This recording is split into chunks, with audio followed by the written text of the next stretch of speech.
नमस्कार दोस्तों, मैं हूँ रजनीश कुमार। और जो 5 दिन पहले चमोली में हुआ, उस पे मैंने काफ़ी जगह से थोड़ी-थोड़ी जानकारी इकट्ठा करके ये वीडियो आपके सामने लेके आया हूँ। तो जो ये घटना हुई है, ये किसी ग्लेशियर के टूटने से हुई है। और ग्लेशियर क्यों टूटा है? ग्लेशियर टूटने का कारण ये है कि जो हमारे ग्लेशियर हैं, ग्लेशियर हमारा बर्फ़ का एक बहुत बड़ी चट्टान समझ लीजिए, जहाँ बार-बार बर्फ़ गिरता रहता है। और वो बर्फ़ जमा हुआ रहता है, और वो जमा हुआ बर्फ़ धीरे-धीरे मूव करता रहता है। और वो आपका मूव करने के बाद कभी-कभी थोड़े-थोड़े टुकड़ों में टूटता है, तो वो ज़्यादा दिक्कत नहीं करता। लेकिन जब बड़े स्तर पे टूटता है, तो वो अपने साथ बहुत सारा ग्लेशियर सिर्फ़ बर्फ़ ही बर्फ़ नहीं है, उसके साथ पत्थर, ये छोटे-मोटे टुकड़े, मिट्टी, सब सारी चीज़ें होता है। और वो टूट के जब गिरता है ज़मीन की तरफ, तो ये देखिए, जैसे ये ग्लेशियर है, ये सारा ग्लेशियर का इलाका है, और इसमें मिट्टी, पत्थर सब कुछ मिक्स है। ये अकेला सिर्फ़ बर्फ़ ही बर्फ़ नहीं है। तो वो सारा जब कभी टूटता है, तो वो बह के नीचे की तरफ बड़ी स्पीड से आता है, और उसकी वजह से इस तरह की घटनाएँ होती हैं कि बहुत ज़्यादा पानी आता है, बाढ़ आ जाती है। तो इसका मूल कारण क्या है? इसका मूल कारण है, जो हमारा वातावरण का तापमान बढ़ रहा है। क्योंकि जहाँ वर्षों पहले बहुत सारी बर्फ़ होती थी, वहाँ आज बर्फ़ बिल्कुल नहीं है।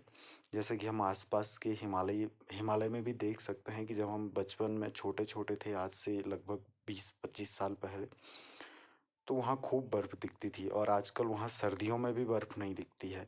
वहाँ उस समय गर्मियों में भी बर्फ़ दिखती थी, और आजकल वहाँ सर्दियों के समय भी बर्फ़ नहीं दिखती है। तो उसका एक बड़ा कारण है कि क्लाइमेट चेंज हो रहा है, जो जलवायु परिवर्तित हो रही है। दिन प्रतिदिन हम लोग ज़्यादा कार्बन का उत्सर्जन कर रहे हैं। हम सारी चीज़ें, जैसे हमारे ही यहाँ ले लीजिए कि यहाँ पहले जब हम बहुत छोटे थे, तो 2-3-4 बसें चलती थी, और आज हमारी लगभग 500-700 के आसपास गाड़ियाँ हैं इसी इलाके की, उससे ही ज़्यादा हैं। तो वो उतनी कार्बन उत्सर्जित कर रही हैं, और वो कार्बन उत्सर्जित होके कहाँ जा रहा है? वो कार्बन जा रहा है हमारी प्रकृति में, और उससे प्रकृति गर्म हो रही है। तो जब और ग्लेशियर टूटने की घटनाएँ वैसे गर्मियों के वक़्त ज़्यादा होती हैं, लेकिन ये पहली बार एक रिकॉर्ड में आया है कि जब सर्दियों के वक़्त ऐसा हुआ है।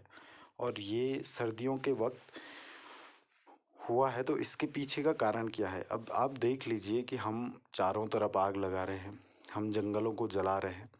जंगलों को जलाने के पीछे लोगों का तर्क ये है कि वहाँ नई घास उगेगी, उस नई वो अच्छी घास होगी। और जो जहाँ आग नहीं लगती है, वहाँ वो जो घास पुराना होता है, वो वहीं सड़ा पड़ा रहता है, तो वो दिक्कत परेशानी करता है घास काटने वाले के लिए। तो लोग इस समस्या के समाधान के लिए जंगलों में आग लगाते हैं। ये समस्या उतनी बड़ी नहीं है जितनी बड़ी आग एक समस्या है। आग हम लगाते हैं, आग से धुआँ निकलता है। आप देखें, जहाँ भी आप देखोगे, जहाँ जंगलों में आग लगी थी, वहाँ काफ़ी सारे पेड़ पौधे जले हैं।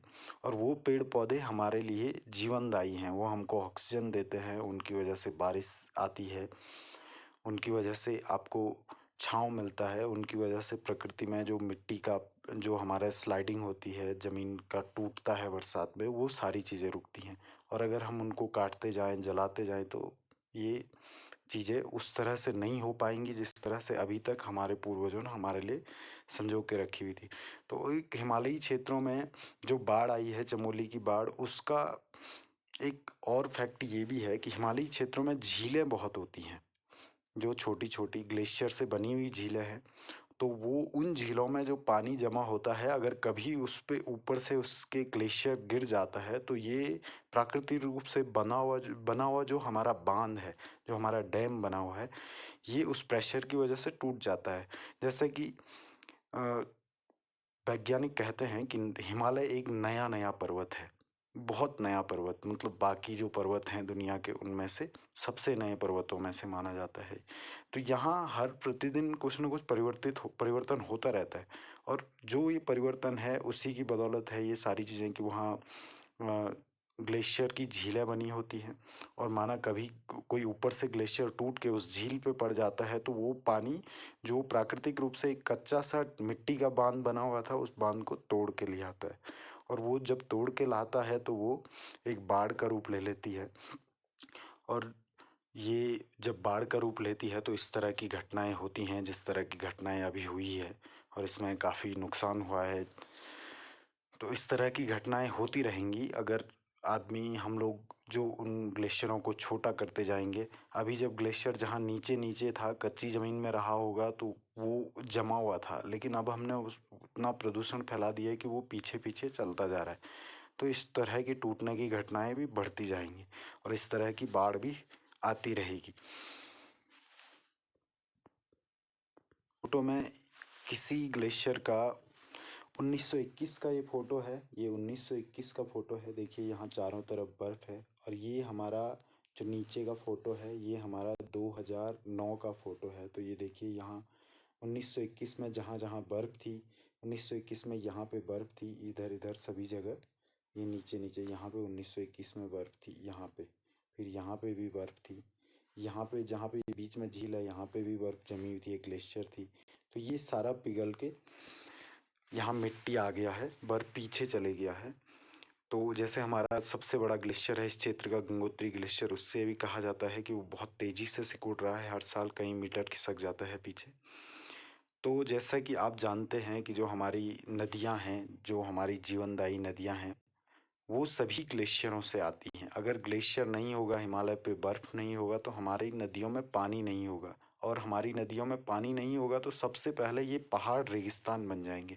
अगर यहाँ पानी नहीं रहेगा तो इन पहाड़ों में कोई रह ही नहीं सकता है। यहाँ पानी नहीं होगा, पेड़ पौधे नहीं उगेंगे, जो बारिश है वो नहीं होगी, तो ये सबसे बीहड़ रेगिस्तान बन जाएंगे। जिस तरह से कहीं चाइना में है इस तरह के रेगिस्तान जहाँ बर्फ़ नहीं है, मंगोलिया की तरफ हैं, तो उस तरह की हालत हो जाएगी। तो हमें ये प्रण लेना है कि हम जंगलों में आग न लगाएं, कम से कम वाहनों का प्रयोग करें।